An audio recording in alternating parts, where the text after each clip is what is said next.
WPRK 91.5 Wired Radio. We got a special guest on the line right now. I'm saying he just got out from doing life in prison. You know what I'm saying? Purchasing 100 kilos from a federal agent. We got the real Freeway, Ricky Ross, on the line. What's good? Oh, man, working hard, you know what I'm saying? Recovering. After the good defeat that I took the other day, it was kind of shocking and it's just amazing that this judge ruled the way that she did. But, it is what it is. When you're fighting one of the most powerful corporations in America or even in the world, it's tough. No doubt. Rebel Black here, 91.5 FM, Wire Radio. We have Freeway Ricky Ross on the line live right now, the original real Rick Ross. We also have a special guest co-host in the building right now, entertainment attorney Shannon Ligon. Yeah. We do have the lawyer in the building. How you doing today? I'm good. She's going to be handling all the legal questions right now. So go ahead, Shannon. Go ahead. Well, you're kind of touching on it there. It's unfortunate news, but I've gotten wind that, there's a possibility you and, we'll call him Rozay for distinction purposes, what kind of goes into what your claims were, the confusion. Let's call him William Roberts. Mr. Use the government name. I like that. Or Billy Bob or William Roberts or something like that. Well, so, it doesn't sound like the because, whenever I'm around, he's going to be overshadowed. Okay. Well, okay. So we're laying some claims down to some things that sound. I got a question for you. Rebel Black here, Freeway. When you got out and Money Mayweather and 50 Cent were there to greet you, if Ross was there, would that have made a difference in how you felt about the situation? Absolutely. He should have been there for me when I walked out. He should have been there for me when I was in the pen. With the fact that I knew what he was doing and he stole my fire, I started the fire and then he jumped in and took it to everybody and made it seem like it was his. So Rozay never reached out to you at all while you were in jail? No money? They didn't help out with your legal fund? Nothing at all? No, man. I reached out to him, and then he switched numbers up on me. Okay. What's most disappointing about it is, it's the use of the name, which you're, correct me if I'm wrong, making claims to the notoriety behind the name. That correct? And the following. The notoriety, but also the street love. I got love all over the street, all through the penitentiary, and I believe that he capitalized on all that. Mm-hmm. Not just because a lot of people didn't know who I was because, when I was out on the street, I was anonymous. I didn't take pictures. I didn't go out in public, but there was a myth on the street about this guy, Rick Ross, who looked out for all his homies. So basically what he did is he capitalized on that love that I had and the love that I still got right now. I still get that love. A lot of people just don't know, the kind of love that I get because they don't get to see it. Yeah, we're going to touch on that because I know what you were doing today and all that. I got a question. Out of Philadelphia, Freeway, I don't see you guys filing any papers against Freeway. What's Freeway my man. Freeway my man. Okay. So you know what I'm saying? We cool like that. So basically because, things from Rozay weren't reciprocated in that type of love, is that where, the fallout Absolutely. came from? Absolutely. Anytime a little homie take on the big homie's name, he got to show homage. All right. He don't go around and say that I'm the big homie when he ain't. Okay. When you really, first of all, you're supposed to go ask, can you do that? Because that's a privilege, to run another man's name, and you have to get his permission, and then you become, little Rick Ross.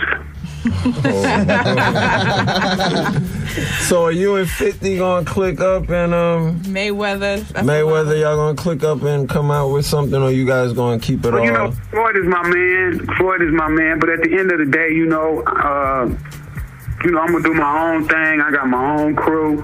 We putting our stuff together, and ain't nobody really reach out. You know what I'm saying? And pull me up out the sand. You know what I'm saying? We doing it on our own. We around here, we scraping, we scratching, and and I'm telling them all, this is how you got to do it. You got to come up from the streets, and when you do it like that, it really counts. It really means something. How many dudes? I've really been off the circuit since 87. But how many people that can go and lay dead for 20-something years, and then when they come back out on the street, still be relevant? Huh. That's true, man. Where the streets are still talking. So, it's a few cats like that. Larry Hoover been gone a long time. And, I was walking through the mall the other day, and I saw a shirt with his face on it. And, Meech has been gone. And they had a shirt with his face on it. So, it's a few cats that, laid the foundations that's going to last. Larry Hoover's going down in history. Rick Ross going down in history. So, that's where it's at. William Roberts, he might go down in history, but he gonna always be the guy that stole Rick Ross's name. What do you feel about Mr. Roberts using the name Rick Ross, and then the possibility that he might have been working in corrections and for law enforcement? Well, I done had correctional officers that stop me going down the hall and tell me to touch my toes, bend over, and get butt naked and all that. I done been harassed and sexually assaulted and everything by correctional officers. So, I know how they carry it. And whenever they catch a real player, that's how they treat him. Okay. No doubt. I do have a question for you, though. After 20-some years and stuff like that, a lot of people aren't really familiar with your story, and then you hear certain people want to associate your name with snitching and stuff like that. Explain what the circumstances of how you came out and who helped you be able to get those L's off of you. You know what I'm saying? For you to be out here right now. I can tell you where the snitching comes from. The snitching comes from because they had a task force called itself the Freeway Task Force. And these cops was going around planting drugs and stealing money. And I happen to be one of the people that they planted drugs on. And I filed and got a private investigator and showed that they were planting drugs on not only me, but on 150 other cats that was already in prison. And I helped put them cops away, and 150 of my guys got out of prison behind that. So if they want to label that as snitching, then, that's what it is. But I know when we were sitting in the jailhouse and them cats was walking out the door because those cops got indicted, they felt real good. How did you get into buying drugs from the CIA in the first place? Well, I didn't know the guy worked for the CIA. When I was getting drugs from him, it was just a good connection. That later came out. When I caught my second bid, he set me up. Yeah, I don't think people intend to get caught, so I could understand. Yeah. That's how that all came about, and that's when I found out. I got a quick lifestyle question, man, because right now you have everyone who's out here chasing it. A lot of people just fake it till they make it. How is it that you could make so much money and live anonymously and just be under the radar when right now people with a lot less sport a lot more? You feel me? Well, one of the things that I found out is that if you living above your means, you can never really reach the goals or your full potential. So I felt that it was better for me to stay up under the radar and stay low key and live like everybody else, and it was better. People like you when you're on their level. If you start putting yourself up on a pedestal, and then people want to start taking shots at you. They want to start knocking you off, see if they can knock you off that pedestal. But if they don't feel threatened by you in no form, and they feel that you really got their best interests at heart, then they want to see you on top. All right. How do you feel about this phony drug war that they got going on? Man, they doing a special on CNN this Sunday about it, man, and that's what my documentary is. Since I've been out, I've been putting this documentary together, man, and I got the guy that invented the crack law. Man, him is sitting on the couch and we talking, and he's explaining to me how the whole crack law came in existence, and man, people are going to be amazed and appalled by some of the things that he tells me on this tape, man. This documentary gonna be sick. I mean, oh my goodness. Do you feel the documentary might do some numbers, some Michael Moore numbers? Oh, you know. Oh wow. Nice. So have you been getting a lot of? That's how sick this documentary is. Right now, we're trying to get the cop that I was telling you that went to jail for planting the drugs. Yeah.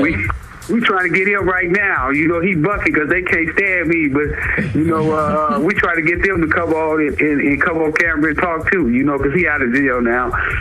Matter of fact, one of them did already. One of the cops already did, but the main one, it was one particular one was riding around with 2 keys of coke in his car, in the trunk of his car, with my name on them, you know.